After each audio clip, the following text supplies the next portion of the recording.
시사인의 김은지입니다. 네. 개인적으로는 언론이 자기 정체성을 드러내야 된다고 생각하는 사람인데 저는 그래서 매체가 정치적 입장이나 정체성을 가지는 게 문제가 아니라 그걸 아닌 척하는 게 진짜 문제다. 저는 그렇게 생각하는데 그래서 선거 때는 뭐 대놓고 지지 후보. 네, 미국 언론은 특히 그렇습니다. 예. 아예 사설로서 밝히기도 하고요. 유럽에서도 그런 예. 언론들이 대부분 그렇게 하는데 우리는 그렇게 안 하죠. 그러니까 저는 우리는 문재인 정부를 지지하지 않는다. 이런저런 이유 때문에 분명하게 말하는 게 낫다. 예.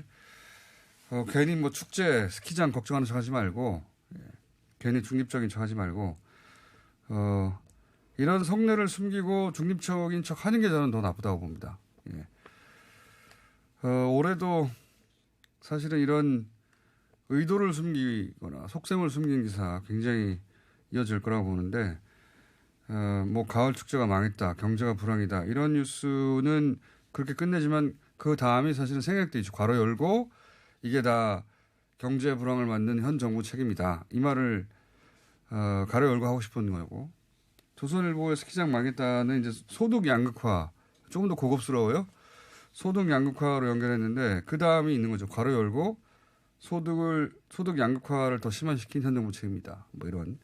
가로 안에 있는 내용이 이제 의도고 속셈인 건데. 네, 참 스키장과 소득 양극화를 연결시키는 것도 참 신박하긴 한데요. 해서 뉴스공장은 이 가로 안에 생략된 말들이 뭐냐. 예. 이런 말들이 뭔지를 읽어내는 코너를 하나 만들어 볼까 합니다. 예. 자, 첫 번째 뉴스는요. 네, 북미 관계 관련된 소식인데요. 도널드 트럼프 미국 대통령이 현지 시간으로 6일 미국과 북한은 2차 북미 정상회담 개최 장소를 협상하고 있다라고 밝혔는데요. 아주 머지않아 발표될 것이다라고도 덧붙였습니다. 트럼프 대통령이 백악관에서 대통령 별장인 캠프 데이비드로 출발하기 직전에 기자들과 만나서 이같이 언급했는데요. 북한은 우리와 만나고 싶다는 것을 언론에 밝히면서 아주 분명하게 했다라고 이야기하면서요. 그들은 정말로 만나고 싶어하고 우리도 만나길 원한다면서 무슨 일이 일어날지는 보겠다라고 이야기했습니다. 트럼프 대통령이 또 이동하면서 툭 던진 말들 있지 않습니까? 원래 그렇게 말들 잘하는데 이번에도 이동하면서 기자들을 향해서 예. 장소 협상 중이라는 말 하나 하고 제재에 대해서는 이렇게 말했어요. 이제 우리 언론들이 대부분 제재는 유효하다 이렇게만 얘기했는데 그 뒤에 말이 있습니다. until 언제까지 some very positive proof. 예, 네, 몇몇 예. 확실한 증거가 얻을 때까지라고 예, 했다는데요. 긍정적인 증거가 나올 때까지 그 얘기는 거꾸로 하면 그런 긍정적인 신호들, 증거들이 나오면 제재 해제도 가능하다. 이런 말로. 네, 단서를 단 거죠. 네. 어쨌든 제재에 대해서는 단서를 달았다. 예. 거꾸로 읽으면 그런 조건을 충족시키면 제재가 가능하다. 이렇게 읽을 수 있습니다. 그런 뉴스 하나 나왔고요. 예. 네, 후보지 관련해서는 계속해서 CNN 방송도 보도를 하고 있는데요. 트럼프 행정부가 2차 북미 정상회담 개최 후보지들을 사전 답사 중이다라는 겁니다. 그러면서 소식통을 인용해서 보도했는데 트럼프 행정부가 지난해 말 몇 주 동안 아시아를 포함한 여러 지역에 사전 답사팀을 파견했다라고 하는데요. 그중에는 베트남, 인도네시아, 몽골, 미국, 하와이가 있고요. 뿐만 아니라 한반도 비무장지대 등도 잠재 후보군으로 꼽힌다라고 합니다. 뭐 몽골은 지난번에 나왔었고 베트남은 한번 설명한 적이 있는데 하와이는 왜 나온지 모르겠네요. 네, 뭐 비교적 거리 차원에서 아마도 거리 때문인 것 같습니다. 예. 예. 김정은 위원장이 전용기로 갈 수 있는 거리 내에 있을 것. 그러다 보니 나온 게 아니겠는가. 자, 알겠고요. 자, 국내 뉴스로 넘어가 보죠. 네, 사법농단 관련된 소식인데요. 법률사무소 김앤장이 작성한 양승태 독대 문건이 나왔다라고 합니다. 이를 검찰이 확보했다라고요. 오늘 아침 국민일보가 보도하고 있는데요. 해당 문건에는 김앤장 쪽이 양승태 전 대법원장 등과 논의한 결과가 담겨 있다라고 합니다. 그 내용은 일제 강제징용 피해자 손해배상 소송의 향후 절차라고 하는데요. 양승태 전 대법원장의 공무상 비밀누설 혐의에 대해서 물증을 검찰이 확보했다라고 볼 수 있고요. 당시에 김앤장은 일본 전범기업의 변호를 맡은 바가 있습니다. 그래서 이번 주 금요일에 양승태 전 대법원장을 검찰이 소환할 예정입니다. 이게 이제 지난주만 하더라도 지난주에는 이번 달 말에 소환되지 않을까 싶었는데 사법농단의 끝에 있는 건 결국 양승태 대법원장이죠. 전 대법원장이죠. 정정해 있죠. 예. 예. 근데 이번 주 금요일에 소환한다는 거란 말이죠. 예. 이렇게 되면 우선 첫 번째로 일정상 1월 중에 양승태 사법농단에 대한 사법 처리의 가닥이 잡힐 것 같고, 그죠? 그리고 그 말은 또 한 가지 2월이면 삼성 바이오로직스 분식회계 에 대한 수사가 본격화될 것이다. 이런 의미도 사실 여기 담겨 있습니다. 일정 관점에서 보자면. 네, 검찰이 이제까지는 주로 사법농단에 수사를 중점을 두고 있었는데요. 이제 그것이 끝나면 그쪽으로 옮겨갈 것이다라는 예측이 우세합니다. 그러니까요. 1월 중에 아마 사법농단에 관한 수사는 마무리하고 2월 중이면 바이오로직스에 대한 삼성 바이오로직스에 대한 수사가 본격화되지 않을까. 지금도 압수수색하고 있거든요. 예, 사실은 일정상으로 보자면 그렇고 또 하나는 이제 특정 사건을 변호하는 변호사가 대법원장을 독대해가지고 의논을 한다. 이건 상상도 할 수 없는 일이고, 예. 네, 그렇죠. 상상해봐야 절대 이루어지지 않는 일입니다. 그런데 이 전범기업 일제강점기용 전범기업을 변호하는 김현장은 이게 가능했다는 거고.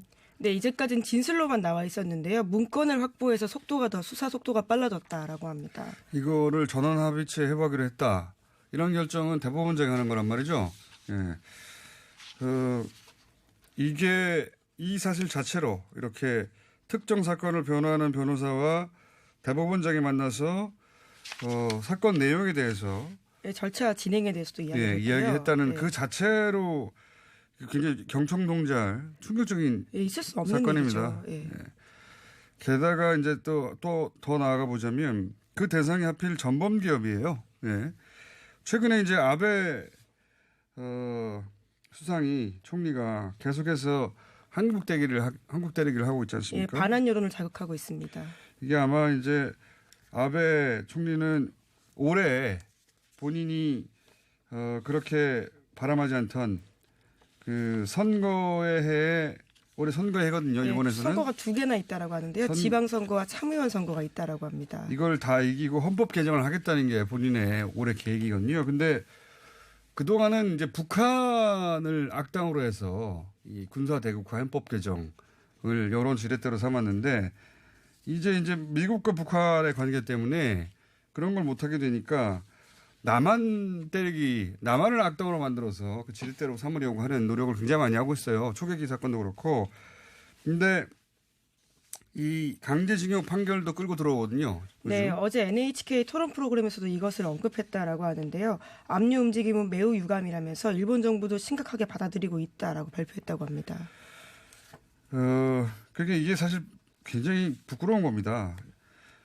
이걸 일본 정부가 주장할 수는 있는데 일본 정부가 주장할 때 한국의 대법원장도 똑같은 얘기를 했다. 한국의 대법원장도 이게 국제법상 문제가 될 수 있다라고 발언했다고 끌어다 쓸 거 아닙니까? 네, 실제로 그래서 재판이 아주 느려졌었고요. 제대로 결과가 나오지 않았었습니다. 양승태 대법원장이 이 강제징용 사건 진행될 때 실제 단독재판부에 그 사건이 만약에 잘못되면 일본 정부가 가만히 있지 않을 것이고. 네, 소부에 그렇게 이야기했다라고요. 오늘 아침 동아일보가 보도하고 있는데요.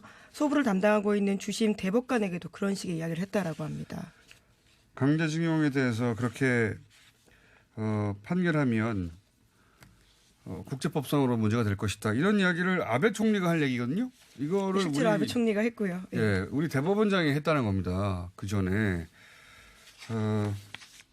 저는 이런 사람들이 이런 인식을 가지고 있는 사람들이 대법원장식이라 했다는 자체가 너무 부끄러운 거고요. 이번 기회에 확실하게 정리해야 된다. 이런 사람들이 우리 사회 고위층에 많이 있는 게 아닐까 그런 생각을 할 수밖에 없어요. 그러니까 다들 모여가지고 이런 결정을 내렸겠죠. 네, 그렇죠. 그 자리에 모여있던 사람이요. 외교부 장관 그리고 대법관, 그리고 관계자들 다 있거든요. 그러니까 정말 놀라운 사실들입니다.